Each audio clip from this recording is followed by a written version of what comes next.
Tinatawagan ko po ang aming Panginoong Pastor upang ipakilala po ang ating tagapagsalita at i-welcome din po ang ating mga bisita sa oras na ito. At palakpakan po natin ang Panginoon sa buhay ni Reverend Marte D. Grigo. Amen. Palakpakan po natin ang Panginoon.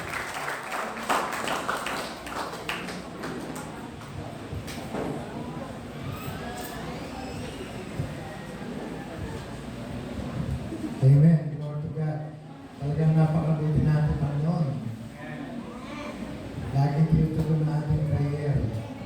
So muli, happy 35th anniversary sa bawat sa atin. Alam mo, mag na tayong 35. Nasa itsura ba? Dati makikitogog natin eh, no? Nanununti na. Sa biyaya nila yan. Sabi nga, yung ating buhay na iparang glory natin sa Panginoon. Amen.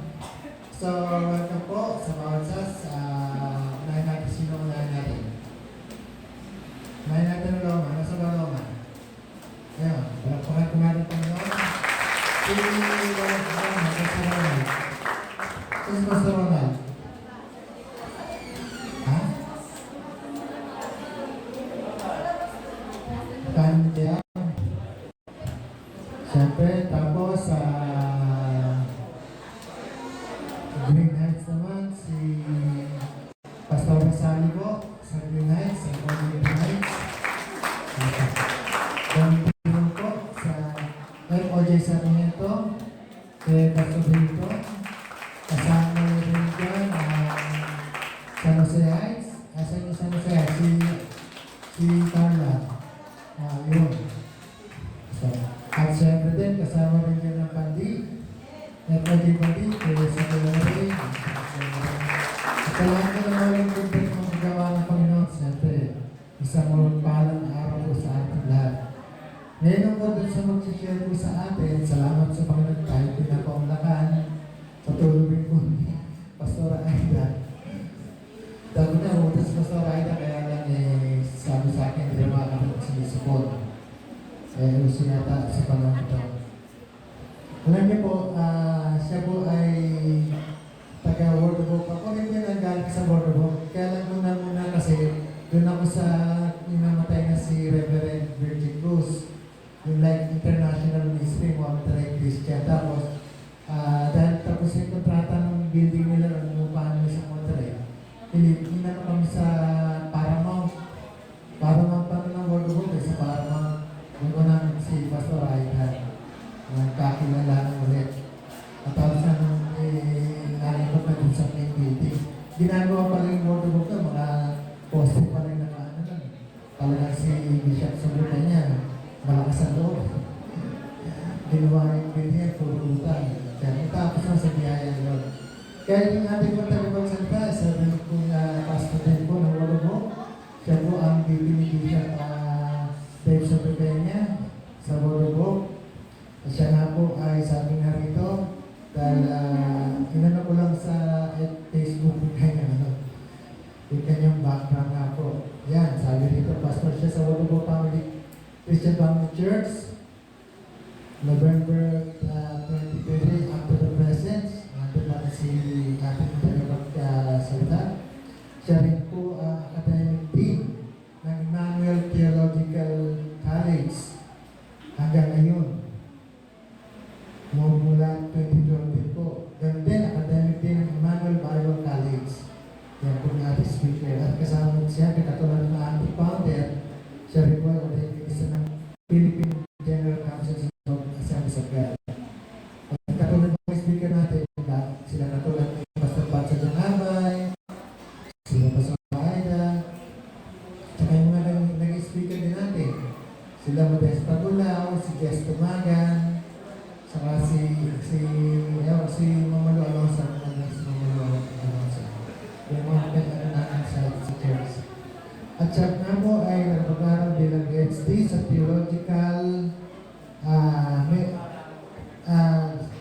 PhD sa Theology, major in Scripture at Baptist Theological College, Cebu. Ganun din, MD. in Bible Study, Master, at Asian Theological Seminary or ATS na tinatawag. Studied double major pastoral leadership and mission at Bethel Bible College, siyempre, sa Balita, at MA Theology, Pastoral Studies at Baptist Theological Cebu, College Cebu Graduate School of Theology. Studied Bachelor degree of Arts in Theology at Baptist Theological College, Cebu rin po. Yan po. At siya po ay talagang likas ng Bulacaner na yan.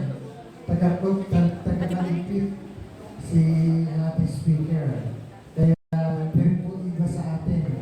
Na pinagkanya kilala sa Bulacaner. Amen po ba? Yan po ang ating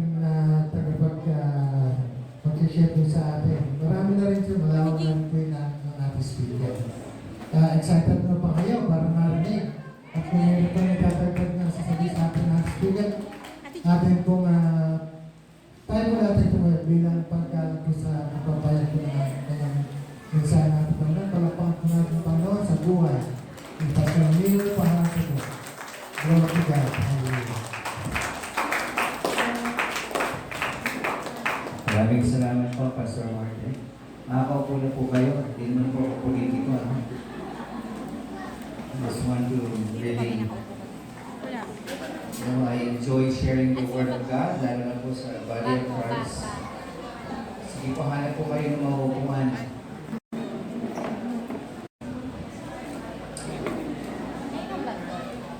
Noong unang pagkakataon po na namit ko si Pastor Mark, ay marami po kaming pagkakatulad, these people that we are connected with, and because of Assemblies of God, ay marami rin po kaming magkakakilalang mga saved people.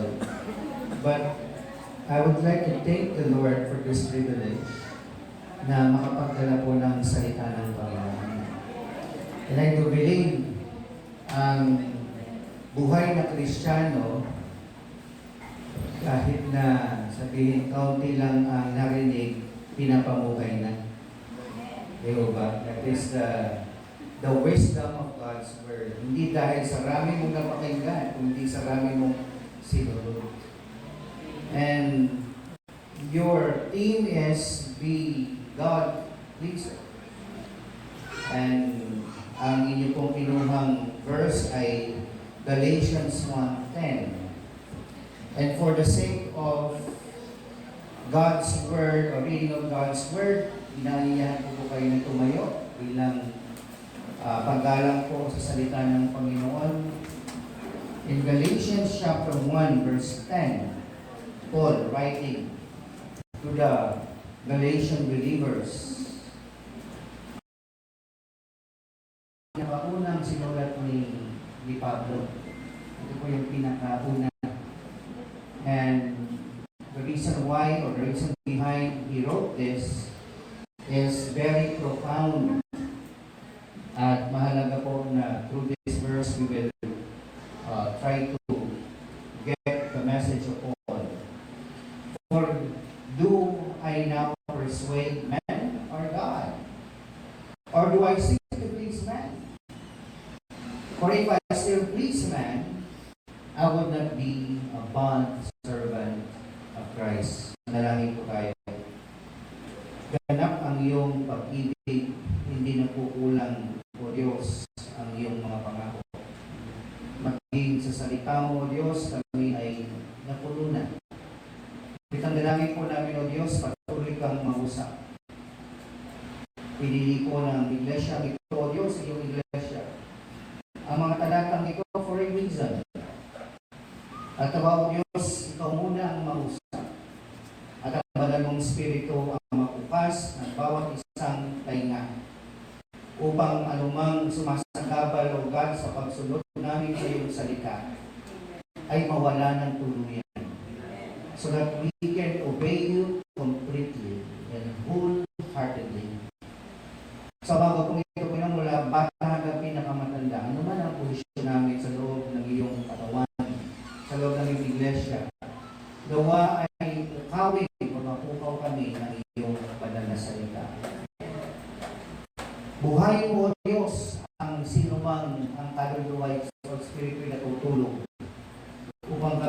Diyos ay maglingkod sa iyo ng buong sikasik. Ang banal mong Espiritu nawa, O Diyos, ang pumangibabaw, O God, sa bawat isa. At hindi matatapos ang gawain nito na kami, O Diyos, ay pinuno mo. Tinataas namin maingat ang iyong dakilang pangalan. Sa matamis na pangalan ni Jesus. Amen. Palakpakan natin mga kapatid. Sabi ko natin sigaw sa malakas na Hallelujah! Okay, parang hindi po rinig doon hanggang sa highway. No, kailangan mo rinig sa highway. Isang malakas na Hallelujah! Hallelujah may palakpak sa Panginoon. Pwede ko ba? 1, 2, 3. Hallelujah! Nakakaupo na po tayo. Kung bakit po pinili ang alas 3 ay hindi ko po alam. So, alam po natin kapag tayo ay kumain ng marami ng pananghalian, ang alas 3 ay siesta time. Okay po. Ang titulo po ng ating pong pagbubulay-bulayan ngayon is to live for God's pleasure. To live for God's pleasure. Ang mabuhay para sa kaluguran ng Diyos. Natanong na po ba natin sa ating po mga sarili, ang Diyos ba ay nalulugod sa akin o hindi? Nung kayo po'y pumunta rito, tumako rito sa ating simbahan. Kasi ang team natin is God's pleaser. Ang Diyos ba ay nalulugod sa akin o hindi? Ganap na ba ang aking ginawa o hindi? Kulang pa ba ang aking nagawa o hindi? Ito po ay napakaseryosong tanong because it is a question of what's within us. Kasi tayo lang naman ang nakakaalam kung sino tayo sa harap ng Panginoon. Tayo rin ang nakakaalam kung gaano kalaki ang ating commitment sa Panginoon. Kung bago kang Kristiyano, okay lang kung ikaw ay kakaunting pang panahon na naglilingkod sa Panginoon. But if you count yourself as a person or as a Christian, magtatanong ka talaga doon sa haba ng panahon ng aking pananalig o pananampalataya sa iyo. Nalugod ka ba sa akin? Pinakita po ni Pablo ang dalawang pisngi o motivasyon ng isang Kristiyano. Yung tinatawag niya na man pleaser at God pleaser. God pleaser is what honors God. And man pleaser is what honors man. Dalawang motivasyon siguro at dapat ay ating pakaliniin. Ito ba talaga ay question para sa loob ng simbahan? Meron pa bang natitira sa loob ng simbahan na ang nais ay bigyan ng lubod ng tao? Di ba dapat lahat ng nasa loob ng simbahan ay nagbibigay lubod sa Panginoon? Amen po ba? That's why, si Pablo, kung pag-aaralan po natin ng Biblia, siya po ay na-convert supernaturally. Before his conversion, siya po ay isang Pariseo.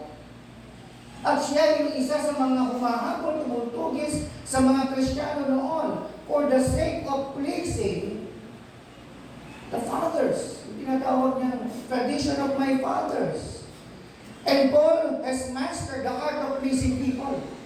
Sapagkat ang gusto niyang bigyan ng lugod, yung tinatawag na VIPs. Tingnan niyo nga po yung katabi niya, VIP ba yan? Very important person. Tingnan mo nga ulit, baka naman katabi mo ay talagang VIP. In Galatians 1:14, sinabi po ni Pablo, I was advancing in Judaism beyond many of my own age among my people and was extremely zealous. Pag sinabi pong zealous, talagang marugtog, maigting na paglilingkod sa Panginoon for the traditions of my fathers. Iyon yung kanyang ginagawa para i-please ang tao. But after his conversion, nag-iba na tong si Pablo. Hindi na siya doon sa dati niyang paraan. Alam niyo po ba yung tinatawag na I will scratch your back?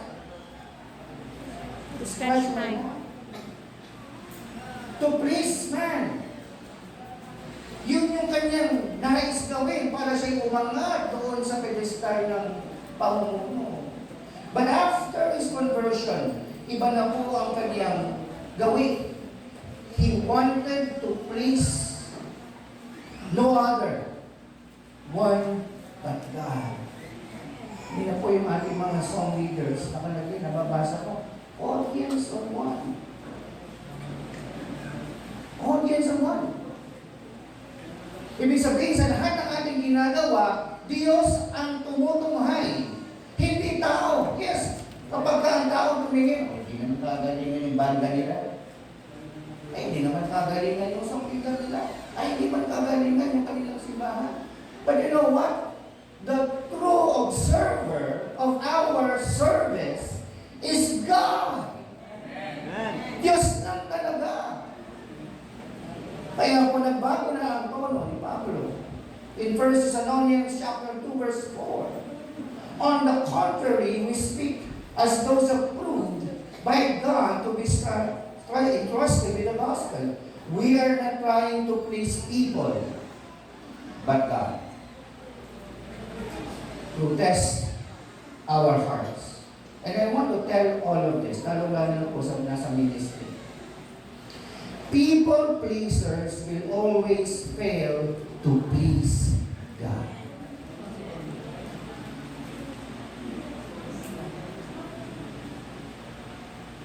People pleasers will always fail to please God. Kapag ang nais mo ay palakpak at tamo ng mga tao, hindi mo mabibigyan ng bukod ang Diyos. Bakit po? Kapag ganun po ang ating ginagawa, gusto po natin, seek human attention na po kayo.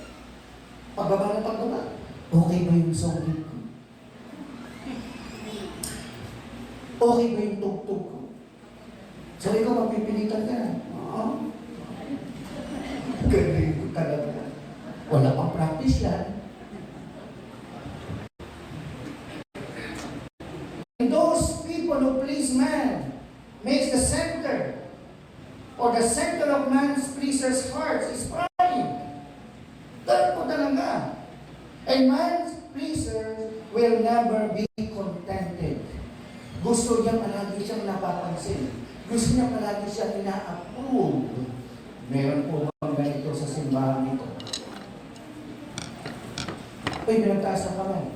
Wala po. Pinagtaas ang kamay. Wala po. Magugulat na ako sa Mark. Bakit po?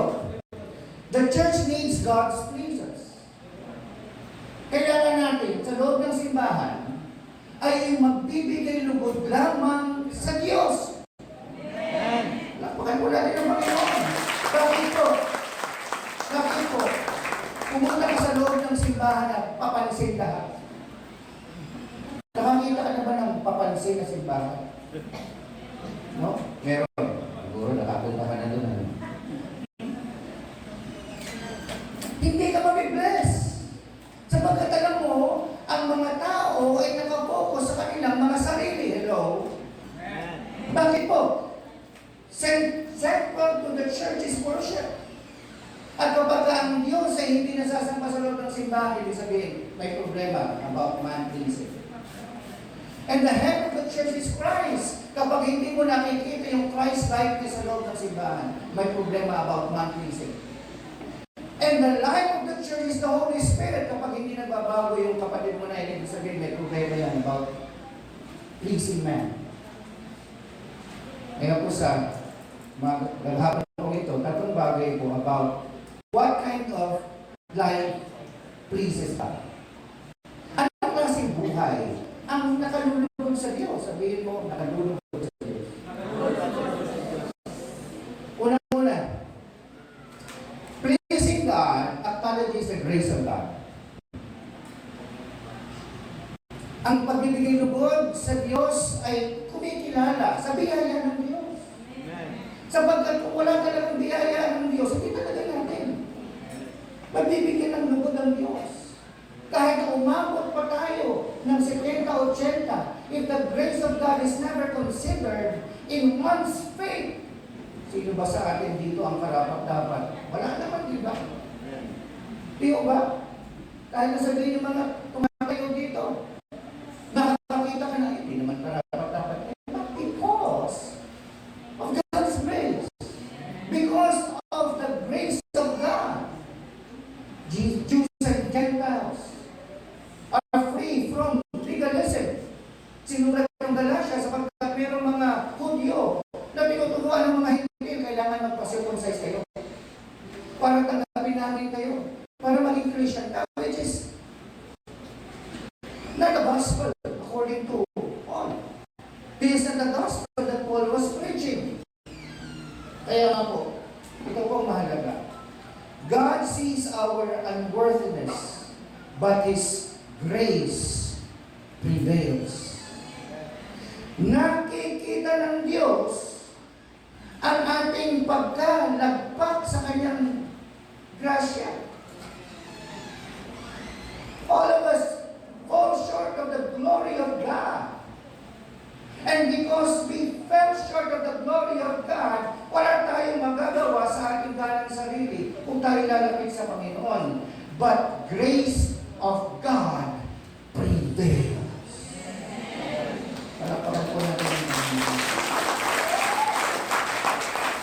So the letter of Paul to Galatia is about the grace of God. Alam po natin yan. The grace of God, or grace means unmerited favor.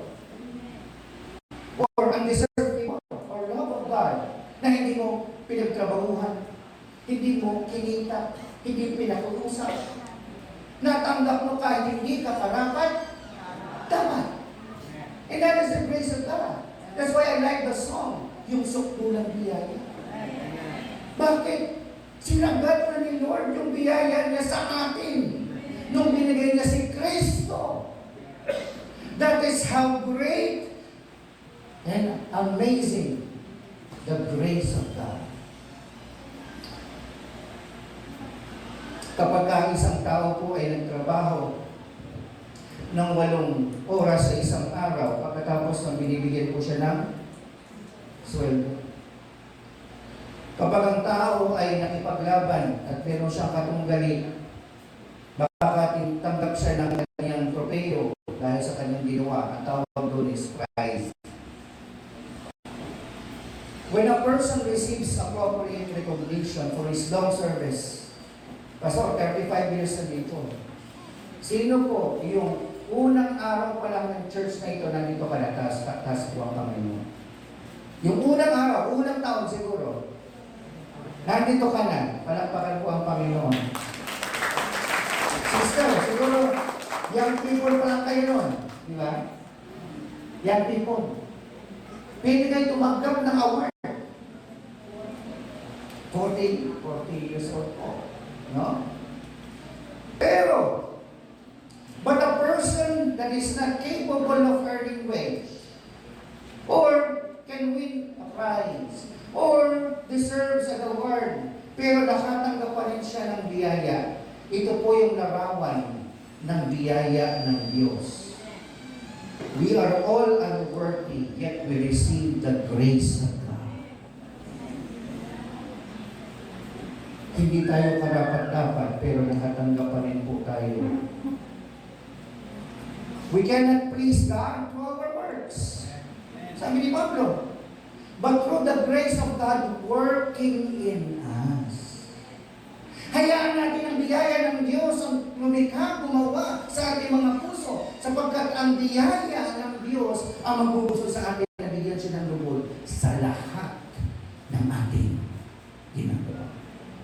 Kilala po natin si John Newton. Hindi po siya kapatid ni Isaac Newton. Si John Newton po ay sumulat ng Amazing Grace.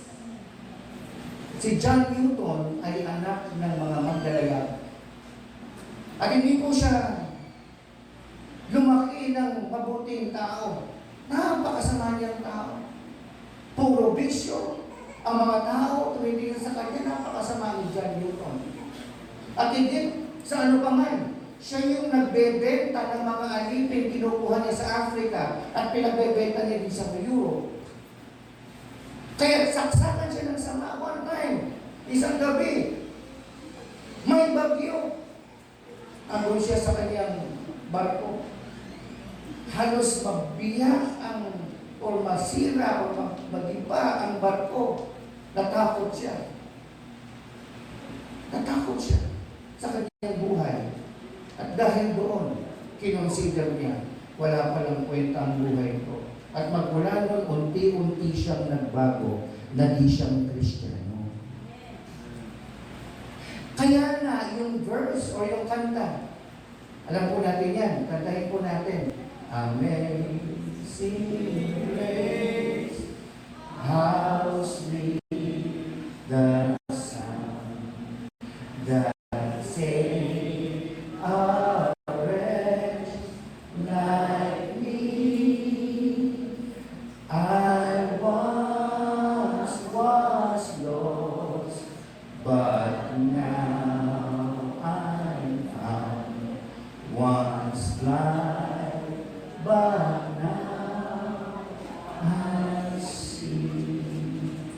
John Newton discovered how amazing God's grace is.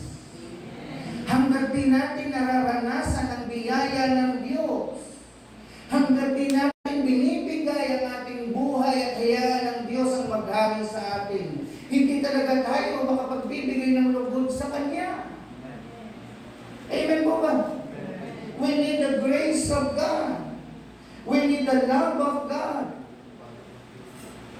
Bakit po?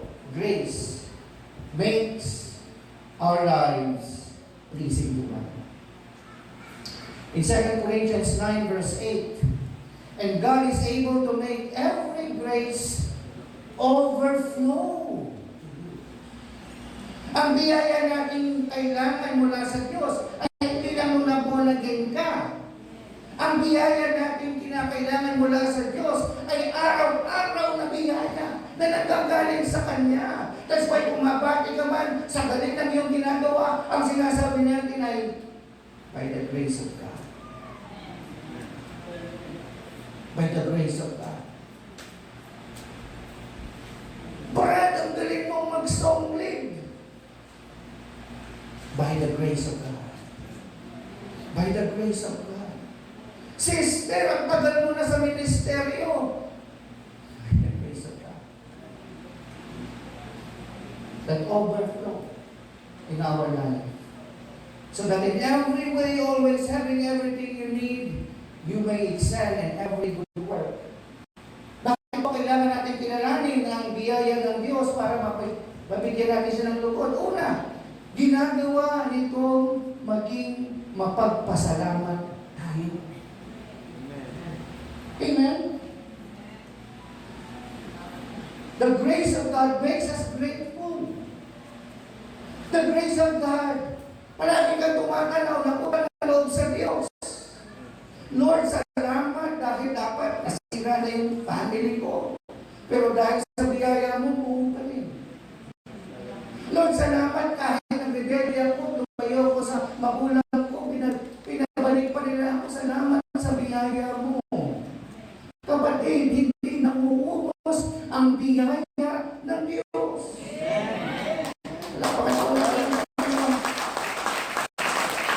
Hallelujah. It makes us humble. Alam niyo, ang galing mo naman talaga. Nagpa-practice ka, nag-aaral ka. Ginagawa mo yung best mo. Pero wala kang bukang bibig kung hindi. By the grace of God lang ito. Nagpapasalamat ako kasi baka mawala ito. Nagpapasalamat ako dahil binigay sa akin ng talento ito. And because of this, I will praise God more. By making myself always humble. Kapatid, kung may pumupuri sa'yo, watch out ka. Bakit? Baka iba na yung audience mo. Kapatid, kapag naglilingkod ka at nababati yung paglilingkod mo, watch out ka. Baka tinitest ka lang yan. Pero kapatid, kung ikaw ay naglilingkod sa Panginoon, ubos lakas, ubos kaya na ginagawa mo. Bakit? Binigyan ka ng mababang loob ng Diyos. Bakit ayaw ng Diyos na lumaki ang ulo mo? Palakpakan po natin ang Panginoon. And you know what? The grace of God brings us closer to Him. Talaga. Kapag kinikilala natin ang biyaya ng Diyos, lalo tayong lumalapit sa Kanya, nang hihingi ng marami pang biyaya. No? Nabilib na bilib po ako sa mga taong ang mukhang bibigay biyaya ng Diyos. Bakit? Milyonaryo na biyaya pa rin ng Diyos. Sikat na biyaya pa rin ng Diyos. Politiko na biyaya pa rin ng Diyos. Bakit? That is true. Saan man tayo dadalhin na ilalagay ng Diyos? It is because of His grace. That's why praising God acknowledges the grace of God. Pangalawa po, praising God means us to be Christ-like. Bakit po? Christ is the greatest example of pleasing the Father. Kaya kung pag lumalapit tayo, sumusunod tayo kay Kristo, nakikita natin yung motivation ni Jesus. Ano yung motivation ni Jesus? Gawin ang lahat para sa ikalulugod ng kanyang Ama. And if we are following Jesus, it is always and always will lead us to Christ-likeness. In John 8:29, He who sent me is with me. The Father has not left me alone, for I always do the things that please Him. The more we follow Christ, the most likely we are living a life that pleases God. Wala palang secret formula. Nabigyan natin ng lugod ng Panginoon. Sumunod lang pala tayo kay Kristo hanggang tayo maging kalarawan at kawamis niya. At dahil doon, ginagawa natin yung katulad ng ginagawa ng ating Panginoon sa Kristo. As great as they were, it is because Jesus wants to please His Father. In Matthew 3:17, and a voice from heaven said, "This is my Son, the beloved, with whom I am well pleased." How does Jesus Christ please the Father? He lives a life of obedience. Nabuhay siya sa isang buhay na sumusunod. Sabihin mo sa katabi mo, sumusunod ka ba? He lives a life of sacrifice. Ano ba yun? Kapag gusto mo talaga bigyan ng lugod ng Diyos, karaniwan, kailangan ka magsakripisyo. Di ba, Pastor? Hindi tayo makatatagal sa ministeryo kung walang sakripisyo, di ba? And of all of us who wants to be in the ministry, prepare for sacrifice. Because that's what Jesus did. Yun yung ginawa niya. And because of this, He lives a life of humility. Naging napagpakumbaba siya sa kanyang ginagawa. However great Jesus was doing. And He lives a life of commitment unto death. To sum this up, sinabi ni Pablo in Philippians chapter 2 verse 8, and being found in the appearance of man, humility, He humbled Himself by becoming obedient to death. Obedience. Even death on the cross. Therefore God exalted Him to the highest place and given the name that is above every name. Kapatid, gusto mo mabigyan ng lugod ang ating Diyos, sundan mo si Kristo. And it's always a temptation. Ay, susundan ko si Pastor. Kahit saan siya pumunta, susundan ko. Meron po mga ganon. Naku, Pastor, pag pinaalis ka sa simbahan nito, susundan kita. Kahit saan ko pumunta. Ano ka, anino? Our faithfulness should be to Christ. Our faithfulness should be to God. Our faithfulness should be to the church.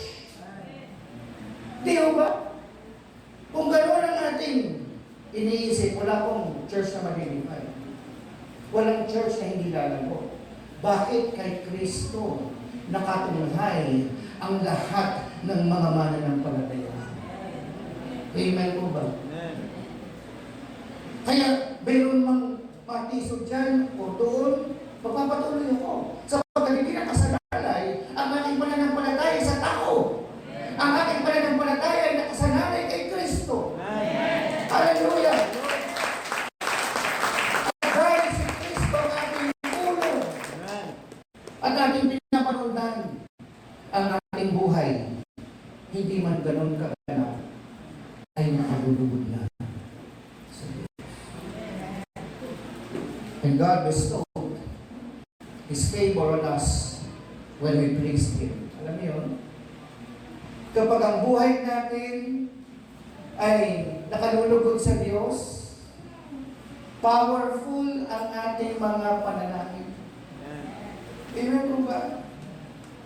The prayer of the righteous availeth much. Kapag tayo ay nagbibigay ng lugod ng Diyos, malakas tayo kay Lord. Amen ba? Hallelujah. Akala ng iba, ganun-ganun lang. But you know, if you please God, and you live a life that pleases Him, and you stay in that commitment, you stay in that path, you will have many testimony of answered prayers. Subukan po natin ang Panginoon. Tayo maglingkod sa Kanya. Siya lamang ang ating bigyan ng lubos. Mapapansin po natin ang buhay natin sumasagana. Sino pong gustong sumagana ang kanyang buhay? Palapakan natin. Hallelujah! In Exodus 33 verse 13, Moses says to God, "Now therefore, if I have found favor in your sight," as sabi ni Moses, "if I please you, God, show me your ways, that I may know you. In order to find favor in your sight, consider who this nation is your people." Si Moses, he was interceding for his people. Nagkaroon na siya ng burden. Nagkaroon na siya ng pag-ibig sa kanyang bayan kahit kapitigas sa mulo. Kaya po, hindi po iisipin na kami pong mga pastor, dahil matigas ang ulo ng membro, galit na kami sa inyo. Hindi po. Gusto lang namin kayong putusan para pagising. Hindi. Ang gusto po namin ay lumapit ka sa Panginoon. Ang gusto namin ay mapaalalahanan ka. Para po ka mga pastor, ay bahala ka na dyan. Hindi po. And Moses was that kind of a shepherd of God's flock. Lord, alam mo matigas ang ulo ng mga tao mo. Certainly, you will punish them. But if I have found favor in your sight, Lord, if I please you, kindly spare your people.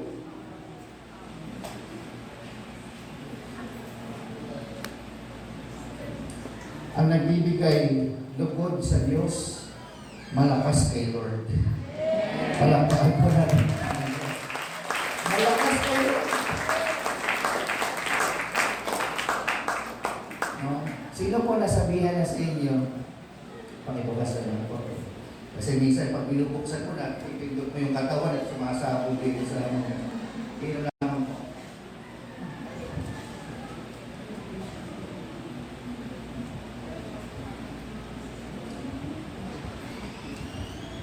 Naranasan niyo na po ba? Nanilapitan ka ng isang brother o sister. Sister, pwede mo bang ipanalangin itong aking prayer request?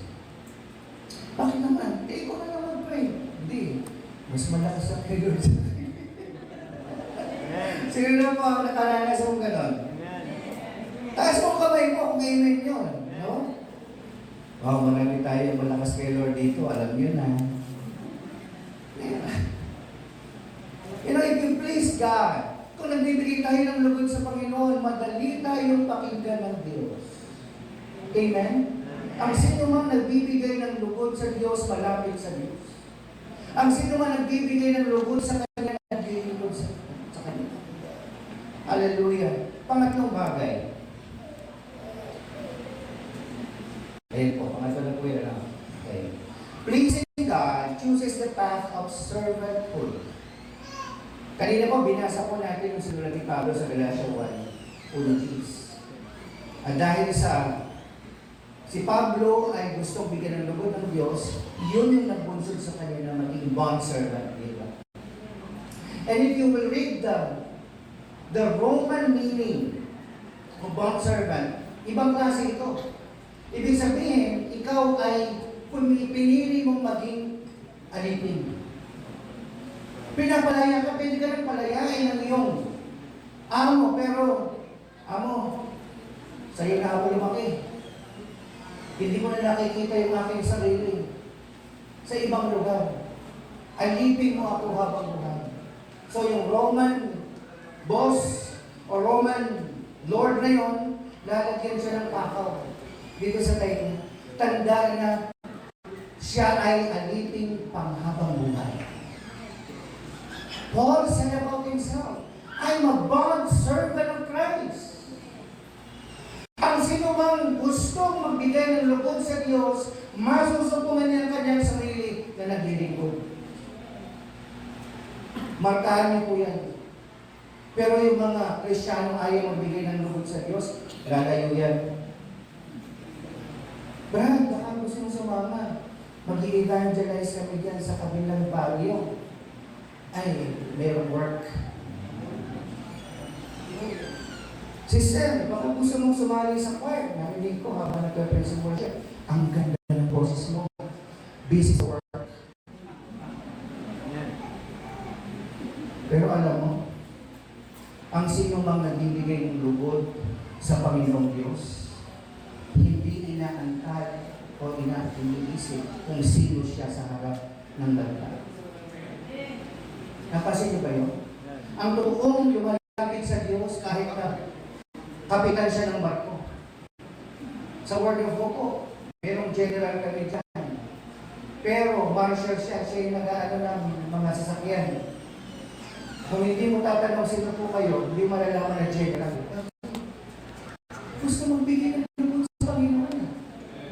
Pero yung ayaw magbigay ng lugod sa Panginoon, tatakbo yan kakalipas. Pero yung natutunang maglingkod sa Panginoon, lalapit yan. Bakit? Lahat ng gagawin niya, maliit man o malaki, para sa katukuran ng Panginoon, hindi ang kanyang pangalan na itataas. Ang naitataas, pangalan ng Panginoon.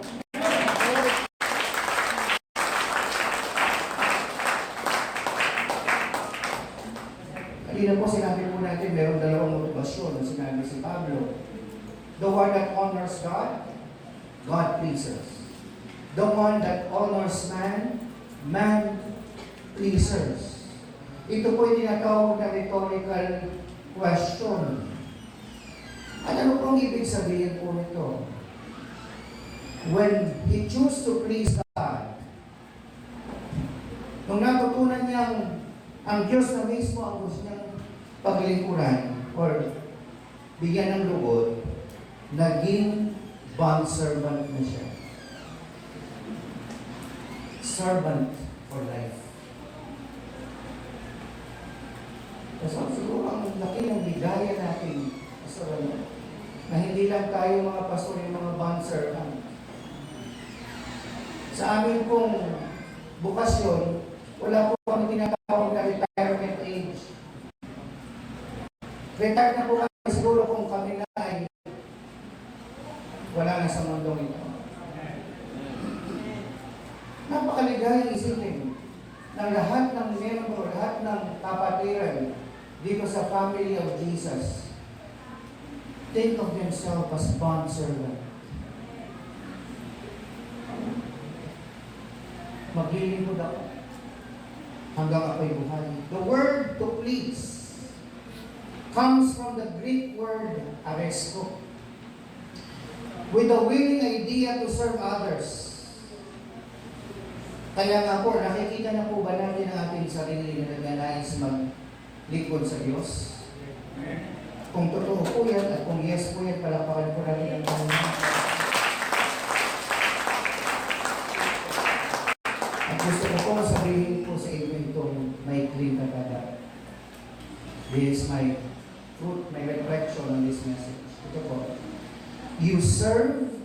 whom you seek to please. You serve whom you seek to please. Iyong paglilingkuran ang sinumang nais mong bigyan ng loob. So hindi mo pwedeng tanggalin yung paglilingkod. Kung nais mong bigyan ng loob, ang Panginoon. Because there is true and lasting joy in serving God.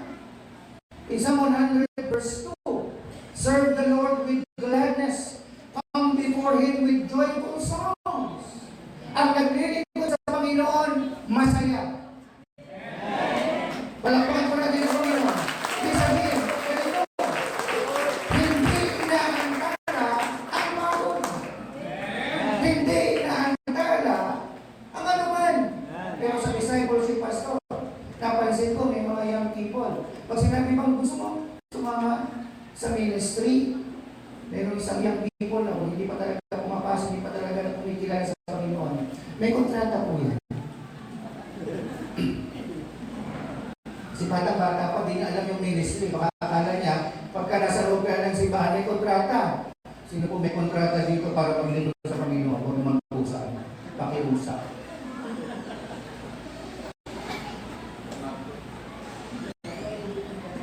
Serve the Lord with gladness. Naglilingkod ka na may ngiti. Ngitihan mo yung katabi mo. No? No?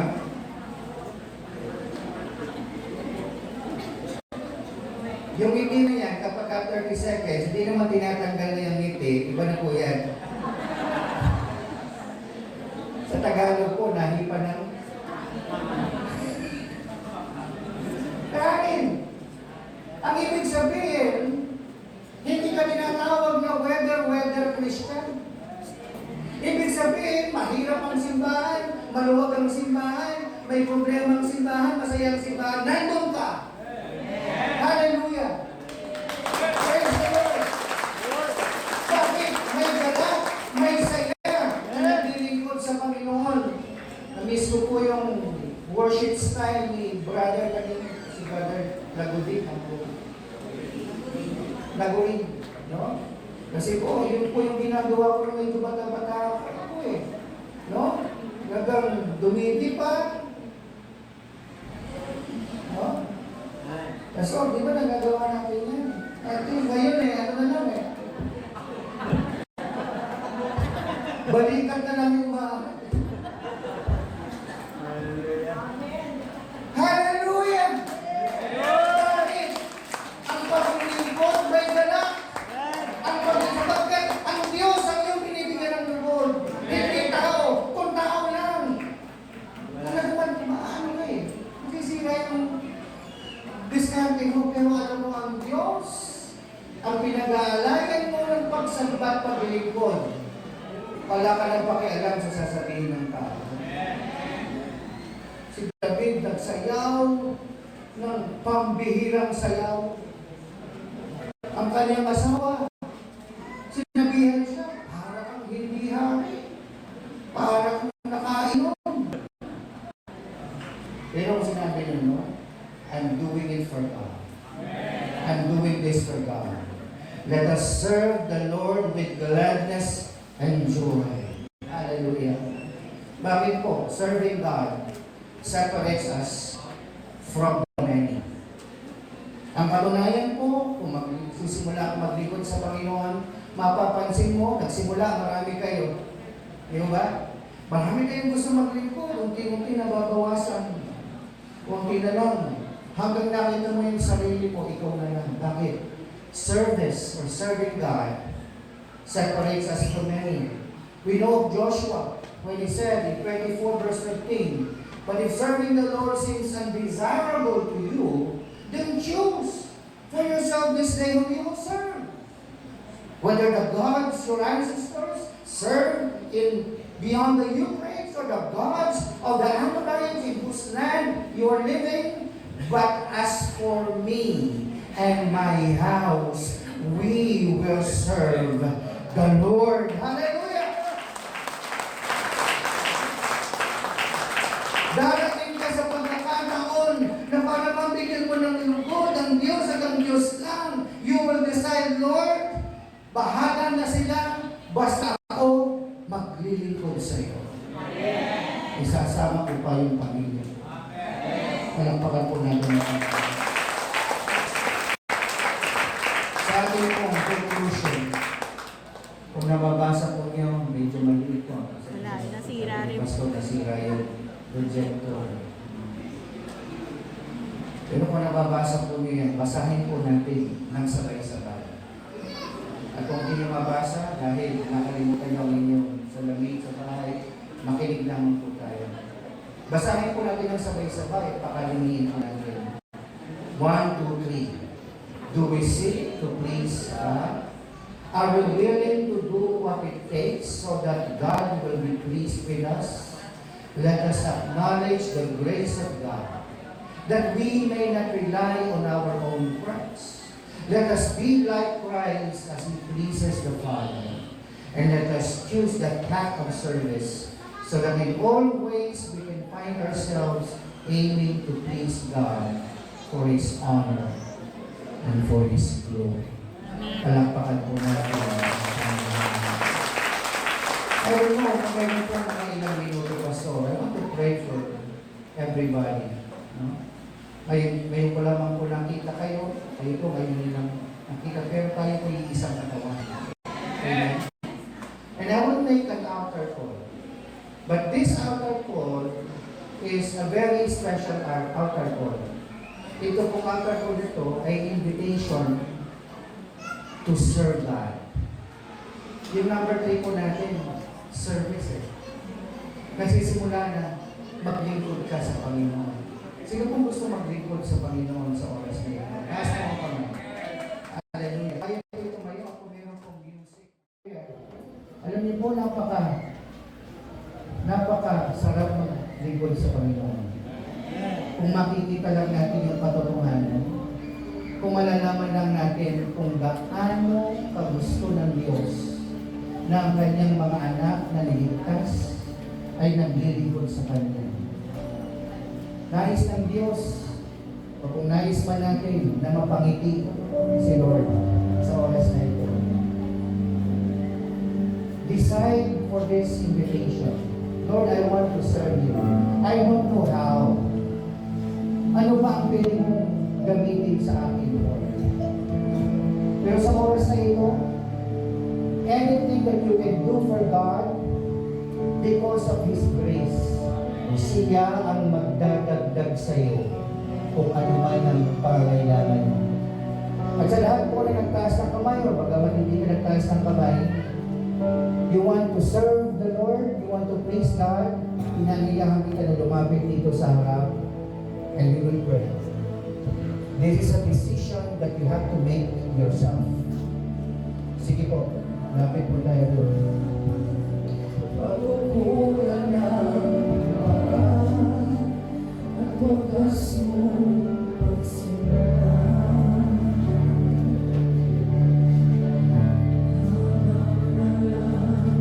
Kaya na masuklayan ka na mabuti sa lahat mo. Sige po. Paglapit po ninyo, raise your hand to the heavens as a sign of your surrender. Kapatid, isuko na natin ang ating buhay sa Panginoon. Sabihin mo sa Panginoon, Lord, I want to serve you.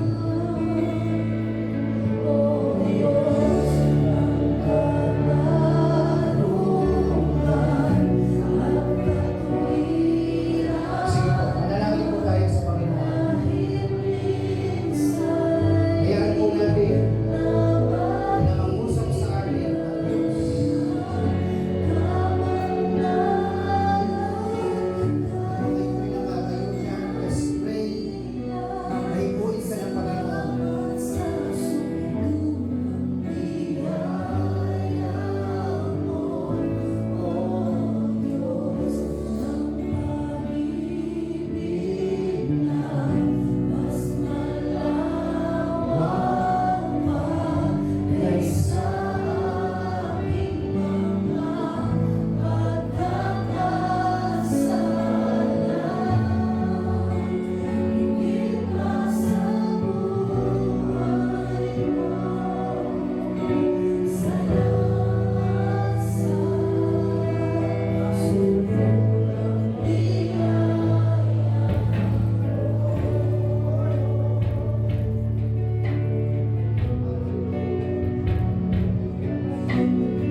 pag-ibig po. Sabihan natin ang Panginoon, salamat sa biyaya. Salamat sa biyaya mo